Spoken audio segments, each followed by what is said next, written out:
स्वागत है आपका बी न्यूज नेशन में। मैं हूं आबिद हुसैन शेख। गोविंदपुर हत्याकांड में मेन आरोपी पर पुलिस की फायरिंग। भीमा तीर हत्याकांड में बड़ी कार्रवाई। फरार आरोपी महेश तलवार गिरफ्तार। पुलिस फायरिंग में पैर पर लगी गोली। बीजापुर जिला चरचान के गोविंदपुर भीमा तीर हत्याकांड मामले में पुलिस को बड़ी कामयाबी हाथ लगी है। 6 लोगों के कत्ल के सनसनी केस में 23 दिन से फरार चल रहा मुख्य आरोपी महेश तलवार आखिरकार पुलिस के हत्थे चढ़ गया। पुलिस के मुताबिक आरोपी को पकड़ने के लिए टीम इटंगीहाड़ गांव के पास पहुंची थी। इसी दौरान महेश ने भागने की कोशिश की और पुलिस पर पत्थर और चाकू से हमला कर दिया। पुलिस ने पहले हवा में 2 राउंड फायरिंग की, लेकिन जब आरोपी नहीं रुका तो उसके दाएं पैर में गोली मारकर काबू में किया गया। घायल आरोपी को हॉस्पिटल में भर्ती करवाया गया है, जबकि हमले में 2 पुलिस वाले भी जख्मी हुए हैं। दोनों की हालत खतरे से बाहर बताई। जिला एसपी ने जमीन विवाद से जुड़े इस हत्याकांड में पुलिस ने अब तक 38 आरोपियों को गिरफ्तार कर चुकी है। पुलिस का कहना है कि मामले की तहकीकात अभी जारी है और भी बाकी फरार आरोपियों की तलाश तेज कर दी गई है की जानकारी दी जिला पुलिस वरिष्ठ अधिकारी लक्ष्मण निंबर्गिनोने। ಚಡಚಣ ಪೊಲೀಸ್ ಠಾಣಾ ವ್ಯಾಪ್ತಿಯಲ್ಲಿ ಗೋವಿಂದಪುರದಲ್ಲಿ ನಡೆದಂತಹ ಮರ್ಡರ್ ಪ್ರಕರಣಕ್ಕೆ ಸಂಬಂಧಪಟ್ಟಂತೆ ಈಗಾಗಲೇ ತನಿಖಾ ತಂಡವನ್ನು ರಚಿಸಲಾಗಿದ್ದು, ಆ ತನಿಖೆಯಲ್ಲಿ ಈಗ ಒಟ್ಟು 38 ಜನರ ಆರೋಪಿಗಳನ್ನು ಬಂಧಿಸಲಾಗಿದೆ.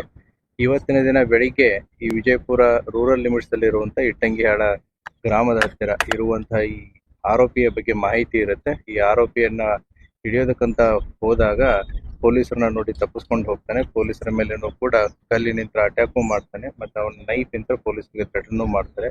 ಅವಾಗ ಇದಂತ ನಮ್ಮ ತನಿಖಾಧಿಕಾರಿ ಅವರು ಗಾಳಿಯಲ್ಲಿ 2 ಗುಂಡನ್ನ ಹಾರಿಸಿದ್ದಾರೆ. ಆದರೂ ಕೂಡ ಆತ ತಪ್ಪಿಸ್ಕೊಂಡು ಹೋಗ್ತಿರ್ಬೇಕಾದ್ರೆ ಆತನ ಕಾಲಿಗೆ ಬಲಗಾಲಿಗೆ ಗುಂಡ ಹೊಡೆದಿದ್ದಾರೆ. ಆತನನ್ನ ಹಿಡಿದು ಈಗ ತಂದಿದ್ದಾರೆ. ಆತನನ್ನ ಹಾಸ್ಪಿಟಲ್ಗೆ ಅಡ್ಮಿಟ್ ಮಾಡಿದೆ. ಯಾವುದೇ ರೀತಿಯಾದಂಥ ಸಮಸ್ಯೆಗಳೇನಿಲ್ಲ.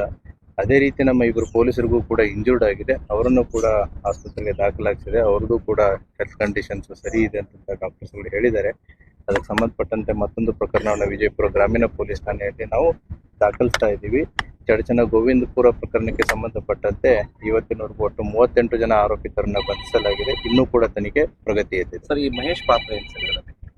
ಈಗ ಏನು ಇಂಜೂರ್ಡ್ ಮಹೇಶ್ ಇದ್ದಾನೆ, ಇವನ ಜೊತೆಗೆ ಒಟ್ಟು 4 ಜನ ಈ ಮರ್ಡರ್ ಕೇಸ್ನಲ್ಲಿರುವಂಥ ಪ್ರಮುಖ ಆರೋಪಿಯಾದಂಥ ಬರುಗೌಡ ಅನ್ನೋನು ಏನಿದ್ದಾನೆ, ಈತನ ದೂರಿನ ಸಂಬಂಧಿಕರು ಇವರೆಲ್ಲ. ಇವ್ರನ್ನ ಅಫಜಲ್ಪುರ್ ತಾಲೂಕು ಬೆಳ್ಳುಂಡಿಗೆ ಕರೆಸಿರ್ತಾನೆ. ಸೊ ಕರೆಸಿಬಿಟ್ಟು ಇನ್ಸಿಡೆಂಟ್ ಆದಮೇಲೆ ಇವರೆಲ್ಲ ಇನ್ಸಿಡೆಂಟಲ್ಲಿ ಇನ್ವಾಲ್ವ್ ಆಗಿರ್ತಾರೆ. ಇನ್ಸಿಡೆಂಟ್ ಆದಮೇಲೆ ಇವರು ತಮ್ಮ ಸ್ಕಾರ್ಪಿಯೋ ಕಾರಲ್ಲಿ ತಪ್ಪಿಸ್ಕೊಂಡು ಹೋಗಿರ್ತಾರೆ. ಈಗ ಅದರಲ್ಲಿ 4 ಜನನ ಏನು ಬೆಳ್ಳುಂಡಿಗೆ ಅಫಜಲ್ಪುರ್ ತಾಲೂಕಿನಿಂದ ಕರ್ಕೊಂಡ್ಬಂದಿರ್ತಾರೆ. ಅದರಲ್ಲಿ 3 ಜನ ಸಿಕ್ಕಿದ್ದಾರೆ. ಅದರಲ್ಲಿ ಮಹೇಶನು ಕೂಡ ಒಬ್ಬ. ಇನ್ನೊಬ್ಬ ಆರೋಪಿ ಹೆಸರು ಗೊತ್ತಿದೆ. Try to trace him as early as possible. ಬೇರೆ ಅದನ್ನೆಲ್ಲ ಇನ್ಮೇಲೆ ಗೊತ್ತಾಗುತ್ತೆ. So we need some time to dig more details. 15 ಲಕ್ಷಕ್ಕೇನೋ ಅದು ತನಿಖೆಯಲ್ಲಿ ನಾವು ನೋಡ್ಬೇಕಾಗುತ್ತೆ. ಇನ್ನು ತನಿಖೆ ನಡೀತಾ ಇದೆ. Will see it what is it ಅಂತ. Thank you.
संतोष सर जरा पीछे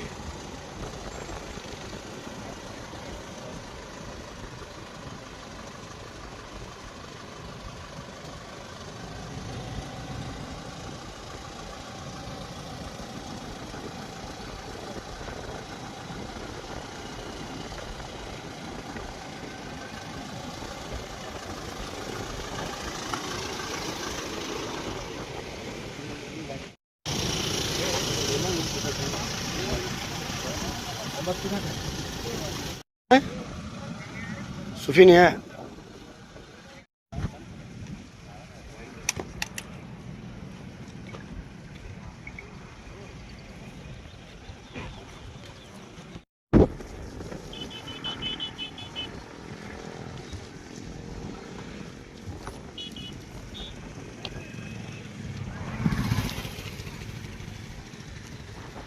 और खबरों के लिए देखते रहिए बी न्यूज़ नेशन।